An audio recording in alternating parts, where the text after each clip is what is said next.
बिस्मिल्लाहिर्रहमानिर्रहीम। अल्लाह की रहमत कैसी है।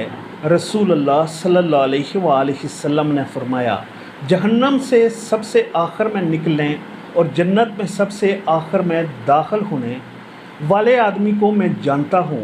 एक आदमी को लाया जाएगा और अल्लाह ताला फरिश्तों से कहेगा, इससे इसके छोटे छोटे गुनाहों के बारे में पूछो और इसके बड़े गुनाहों को छुपा दो। इससे कहा जाएगा, तुमने फ़लाँ फ़लाँ दिन ऐसे ऐसे गुनाह किए थे, तुमने फ़लाँ फ़लाँ दिन ऐसे ऐसे गुनाह किए थे। आप सल्लल्लाहु अलैहि वसल्लम ने फरमाया, इस आदमी से कहा जाएगा, तुम्हारे हर गुनाह के बदले एक नेकी है।